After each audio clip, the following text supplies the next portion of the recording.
مشاده كلاميه ما بين الاثنين حالا. فواحد فيهم بيقول للتاني ما تزعلش مني، انا هروح ارد على اخوك، ولو اخوك ما جابليش حقي هيبقى ليا كلام تعامل معاك تاني. رد التاني قال لاخويا هاجي معاك، هاجي اوصلك، طب تعالى بالله عليك اوديك انا بالمكنه. كلمه تدل على انحدار رهيب. علمونا زمان وهنعلم ولادنا ان اللي ملوش كبير بيشتري له كبير.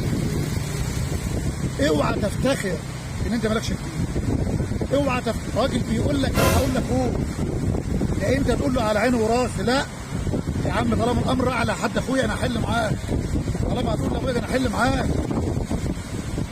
العالم هتحترمك وتحترم الكبير بتاعك وتحترم كل المحيطين بيك، يعرفوا ان انت في البيت بتقدر راجل محترم من بيت محترم.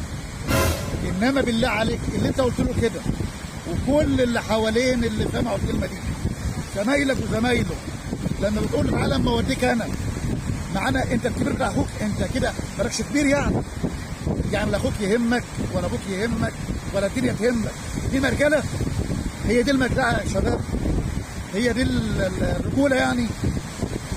والله البيت او العيله او الاسره اللي ملهاش كبير ضايعه.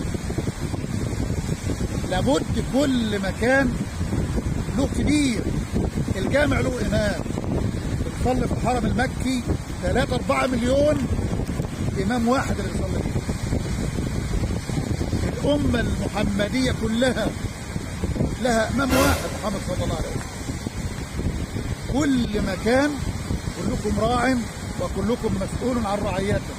يبقى عشان كده يبقى كل بيت له كبير، كل بيت له قائد، كل شركه ولها كبير مدير، كل مكان له كبير، كل دوله ولها كبير، كل مؤسسه حكوميه ولها كبير، يرقصها اكبر منها مؤسسه ثانيه لحد الرئاسه.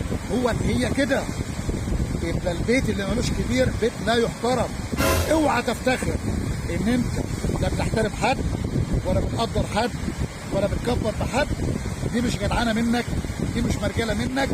انت كده بتقلل من روحك وبتقلل من الكبير بتاعك وبتقلل من ولادك، بتقلل من احترام المجتمع والمحيطين بيك، بتقللهم من احترامك ومن احترام كبيرك. ولو كبيرك اتهز في عيون العالم والله ما حد هيقدرك ولا حد هيحترمك. كنا نقول ده عشان فلان احترم فلان. انت ابن مين؟ والله ده انت ممكن تبقى عامل الغلط. انت ابن مين يا ابني؟ اهو والله انا فلان ابن فلان اخويا فلان. لا لا لا، ده انت تكرم من اجل اهلك، انت تكرم من اجل ابوك، انت تكرم من اجل عمك.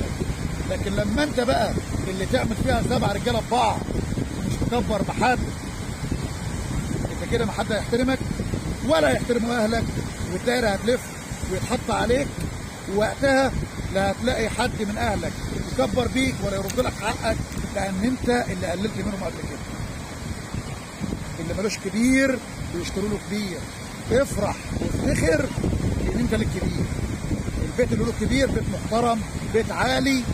اوعى تفتخر مالكش كبير. السلام عليكم.